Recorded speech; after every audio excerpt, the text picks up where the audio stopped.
Coach, first things first, so a couple records tonight. 6 touchdowns in a game. Andy Henson tied the record of Luke Lennox from back in 2016.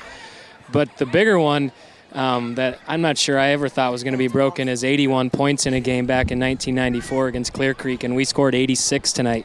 Talk about your football team's play.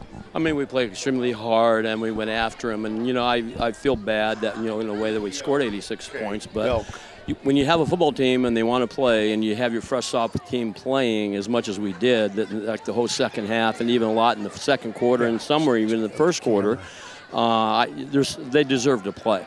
And we're going to let them play. And I wish, this team a lot of luck down the road, and I'm sure they'll get better. But tonight it was our night, and we played extremely well.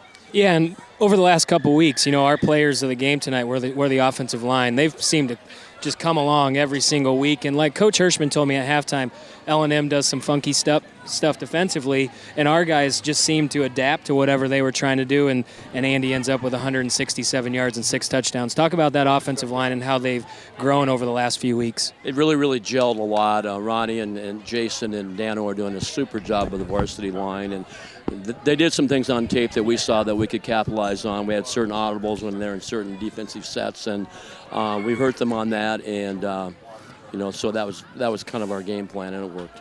And then lastly, I heard you a little bit talking to the team in there. The last score I saw was 17-7. I'm not sure if it's a final. It's a final, I think. But Mediapolis coming into Little Rose Bowl next week, homecoming week. Ooh. And coming off that football game, that was a heck of a football game down there last year. So talk about next week and what you need out of your players this week. Well, again, we're going to have to improve like we do each week, Jarod. You know how football is. You got to get better all the time, and we'll work hard this week. Sometimes homecoming is kind of a distraction, but I think these kids are so focused on the journey and what they want to accomplish this year that I think we won't have to worry about that. But we've got to get better. There's certain things that we're weak at, and we have to clean those up. Yep, and just standing here, Quinny, looking into the huddle as Coach was talking, you could tell, and I'm not just exaggerating, you could tell the players' eyes looking at Coach while he's talking, understanding the importance of this next week and not letting homecoming become a distraction, but enjoying it at the same time. So, Coach, another great win tonight, and good luck next week. Well, thank you very much, Jarod.